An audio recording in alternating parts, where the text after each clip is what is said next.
Welcome to the Why Did I Get Cancer podcast. I'm Deborah Herlax-Enos, a small town girl turned TV nutritionist and healthy living expert. I design health programs for the average guy or gal, including those average guys named Metallica. On September 1st, 2020, I was diagnosed with breast cancer. I asked every oncologist the same question, why did I get cancer? But none of my doctors had good answers for me. I wanted answers, and that's why I started this podcast. I want to help you to lower your cancer risk and provide self-care tips for those in the battle. I'm getting answers, and I want to share them with you.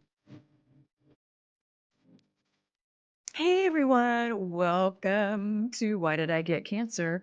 Today's a solo episode, and I have some things I really want to talk to you about. One of the things, I'll just start off with a bang. You probably think of me as really bubbly and happy and joyful. And I have to tell you that I have a propensity to be negative. I do.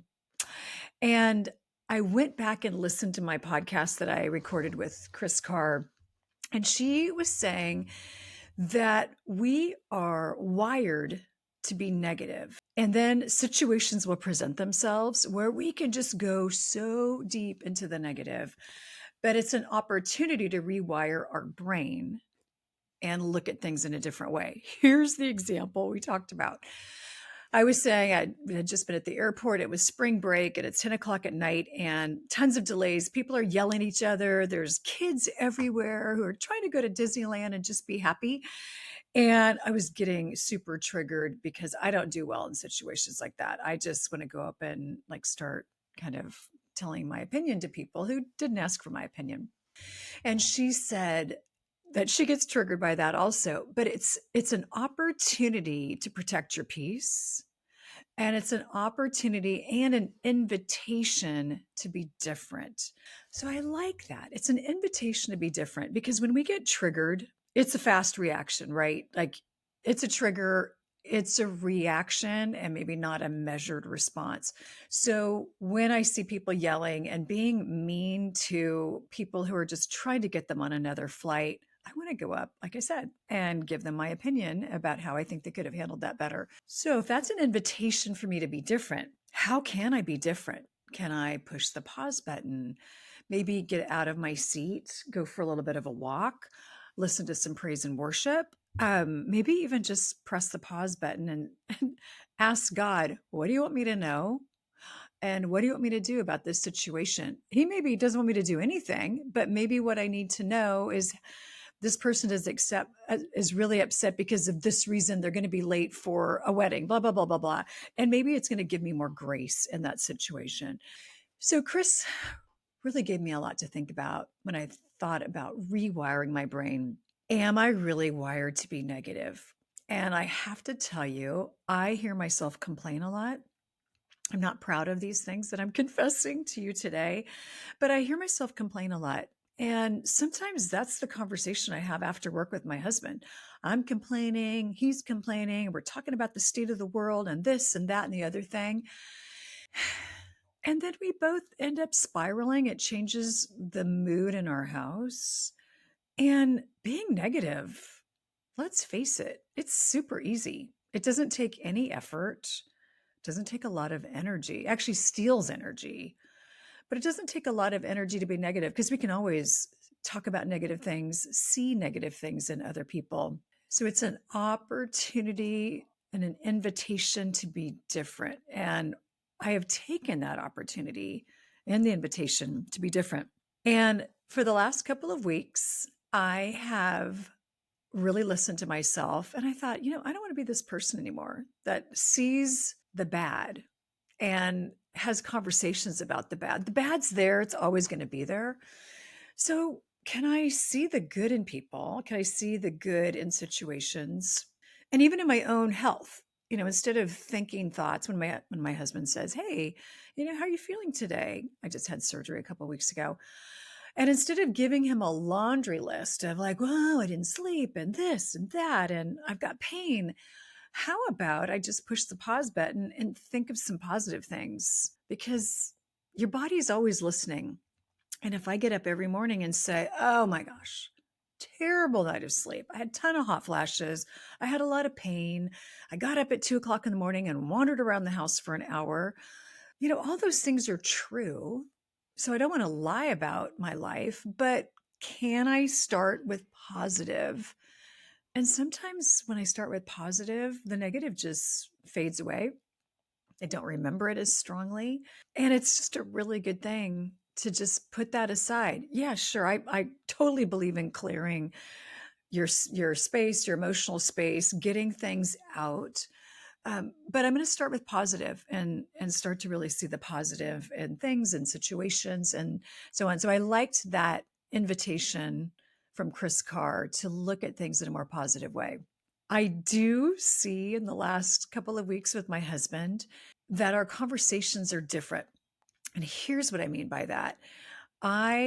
Anytime a negative conversation starts to bubble to the surface of my brain, I shut up. I do, which isn't easy for me. I'm a talker. So I shut up. And if I can't think of something positive to say, then I just stay shut it up. So it's been quiet. It's been a little quieter around our house. And that's a good thing. I think we've been married for 20 years, almost 20 years, and it's easy to, again, to just default into these negative conversations. But how are these negative conversations fruitful? Again, I totally believe in clearing the space in your head. But maybe for me now, it's going to be more through journaling than going on and on and on about a negative situation. This happened and this continues to happen and yada, yada, yada. So maybe I write it down. For me, word is really powerful. And I feel like when I write, I just get the junk out.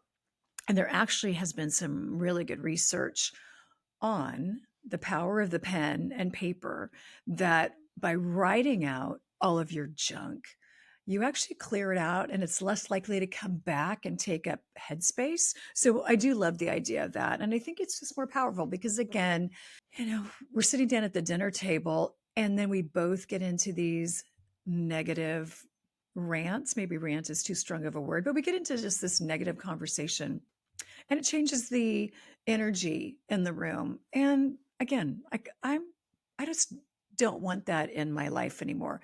There's a time and a place for it, but it doesn't have to be our daily dinner conversation. So I do find it fascinating, again, by accepting this invitation to rewire my brain, push the pause button, think of something positive to say. If nothing's coming, then I don't need to say anything. Silence can never be misinterpreted. So I also, love that. So if your silence can never be misinterpreted, I also, again, this is one of the big things I learned in 2024 and the beginning of 2025, is how I speak to myself, especially first thing in the morning. If I wake up and I start saying, oh my gosh, I didn't sleep. I'm so tired. This hurts, that hurts. And I start to kind of do this negative internal inventory. I tell you, it changes my day in a snap. And I don't want my day to be changed like that. And I'm a truth teller. I'm not going to lie to somebody if they ask me how I'm doing, but can I see a more positive way to live my life? Can I see a more positive angle to my circumstances? And sure, I might say to somebody, yeah, I got the joint pain, I got the this, I got the that, but it's going to be a great day. I'm going to make it a great day. I want my generosity to be contagious. I want my joy to be contagious. And that is not easy, but it's so worth it. It is so worth it. And when I get into kind of the negative mindset first thing in the morning, I have some simple tips of ways to get out of it. So first of all, I really protect my morning.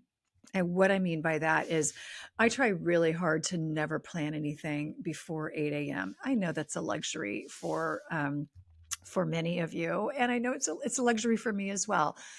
But I try not to plan, a 6 a.m. workout anymore, or, an early client meeting. I try to just really protect that space. I get up. Yes, I have my coffee almost right away. And then I have my praise and worship time. And that really sets me up to have an incredibly positive day. I might be listening to the Bible recap. I might do my Dwell app. Sometimes I'm just listening to some worship music and just praising God. And I tell you, there's always something to be able to pray that's praiseworthy in your life. Maybe I'm drinking my coffee and I'm just looking out at some flowers. I might even just keep it simple. I'm so grateful that I can see these flowers. I'm so grateful that I can hear these birds. And I say these things aloud because it encourages me and it encourages me to be full of joy. Again, I believe in telling the truth. And yes, we all have junky sleep sometimes, but there's ways to get out of it. And this is what I wanted to tell you about today. So again, I get up, get my cup of coffee. I do have a glass of water first because we often can get dehydrated in the night. And that's going to also help to reset my system. I'll put some minerals, electrolytes in my water, which also helps me to kind of wake up and feel like I'm a little bit more perky and engaged. I had a doctor years and years ago, and she told me if you're just drinking water to get hydrated, that is not enough. She said, you really need something to make the water stick in your cells. And I've been thinking about that for years, and I really haven't been able to find a product that I love. I mean, I think our most common one in our culture are things like Gatorade, and there's just so much junk in those products. There's the dyes, there's the sugars, and if it's sugar-free, then it's going to be sucralose or Splenda, which is basically the same thing. So I've been looking for a junk-free electrolyte replacement, and I have finally found one. This is a company that reached out to me. They're called Just Add Buoy. Buoy. Buoy is the product. And it's an electrolyte. What I love about it is it's flavorless. They're drops. So you just can put a couple of drops into your coffee or into a smoothie or, whatever it is you're drinking throughout the day. It's got B complex vitamins. It's got 87 trace minerals, which is absolutely incredible. Antioxidants, which I love the combination of these items. But what I also really love is their no list. So there's no sugar, there's no fake sugar, there's no artificial flavors, colors, you name it. And again, I'm a big fan of this product. I'm kind of new to the Buoy family, but I'm really grateful that they have offered me 20% off to pass along to you. And these products can be very expensive. Yes, it's an investment, but I'm giving you 20% off. And what I love about Buoy is that their product, their label, it's a really clean label. So I'm really, really happy with it. And again, I have been searching for a really long time. So I hope you give Buoy a try. The link for the 20% off, it's in the show notes. And they have just been such a great customer service driven company. I had a few questions. I emailed them. I got a response right away. So Just Add Buoy, give it a try. Let me know what you think. Do my praise and worship. I'll usually do a little bit of journaling at that time too. And I'll just ask God, what do you want me to do today? And of course, I have my list. I've got my work list of all the things that I think I should be doing. But I am telling you, something always rises to the top, or somebody's name gets, kind of re enters my mind. I think, oh my gosh, that's right. I forgot to call that person about X. So I start my mornings slow. It's not a long slow, meaning I don't do this for 2 hours. I might just take half an hour. And this is something I never really did in the past. I would always hit the snooze button because I wasn't a great sleeper, and I would try to get as much sleep as possible. What I've realized is that my praise and worship and quiet time is so valuable in the morning that helps me to feel more energized, more than an extra 20 minutes of sleep. Here's some other tricks of my trade of how I can get out of that negative head spiral. I figure out how to be generous. And I usually ask God, like, how do you want me to be generous today? Is it maybe sending a note to somebody, an email? It doesn't have to cost a lot of money. It doesn't have to cost any money at all. But I figure out a way to be generous. And especially if I've had kind of a just a crappy day. Maybe I said something to somebody I didn't mean to say. I do go back. It's hard. I do go back, let them know I'm sorry. I could have done that differently. And sometimes it's not possible to do that. Maybe, somebody cut you off in traffic and then you cut them off, you'll never see them again. If that starts to take up a lot of headspace, I want to figure out how to get out of that mindset. And so being generous and having generosity toward other people usually does that. So that might mean making a donation, a financial donation to an organization that I love. It might even mean when I go out to get my mail and I see my neighbor, instead of maybe turning the other way because I got to get back for, to answer a bunch of emails, maybe I just say hi and how are your kids and what's going on with you, and be generous with my time. And I find that that ends up being sometimes just the best, absolute best part of my day. Okay, here is my third hack to get out of that negative mindset. Get up and move. It really makes all the difference in the world. And sometimes I have a little exercise routine I do when I'm blow drying my hair or putting on makeup. And it's not enough to tone up my calves. But what I'm telling you is it's enough movement that it moves the lymphatic fluid in my system. It gets my blood pumping a little bit more. I might be enough to make me feel a little bit sore the next day, but it is movement. And when we move our body, we get out of our head. And that is a really positive thing to do. Sometimes I'll be sitting at my desk. Maybe I'm on a Zoom. I'll just turn off my camera and maybe do 10 squats, sit back down. Nobody needs to know. And if I might even tell them, but getting up and moving just a little bit at a time, you don't have to take a half an hour walk at lunchtime. You just need to get up and move just for a couple of minutes. It's going to make a big difference. Okay, I had one more hack. Breathing better. You can do this anywhere, anytime. I will make sure I'm sitting up straight, really great posture, put my hands on my stomach. One of the reasons why hands on your stomach is so powerful is that it's that movement. So when you inhale, your stomach should pooch out. Your hand should be moving. When you're exhaling, it's flattening. Your hands are not forcing your stomach. Your stomach is actually forcing your hands to move. Our torso is full of lymphatic activity. So when our stomach is pooching out on the inhale and flattening on the exhale, we're getting an opportunity to move that lymphatic fluid. So that is also a really good thing. There's lots of different ways to breathe. There's the 4-7-8. So the emphasis on the exhale can really help your body get into a parasympathetic, which is that really great rest and digest, be calmer kind of mode. There's box breathing. There's just a simple breathing. Breathe in, breathe out in through and out through your nose, keeping it really simple. We can make all of these things more complicated, but what I find is let's go back to number one, good posture. Number two, hands on the stomach. Number three, inhaling and exhaling through the nose and just breathing. And that is enough, usually within 3 or 4 cycles of breath, to drop your cortisol, drop your adrenaline, which are those stress hormones that we always want to try to keep at bay and try to keep them, calm and keep them low, and increase those feel good chemicals. So it doesn't take very long, and it also lowers your blood pressure and heart rate. All good things. I want to end today's podcast with one more story from my podcast recording with Chris Carr. And she was talking about her father who had a terminal diagnosis and sadly passed away. And he was talking about living your golden years now and not waiting until all of your ducks are in a row and the house is paid off, or your kids are thriving and they got their jobs. Whatever it is, don't put off living your golden years now.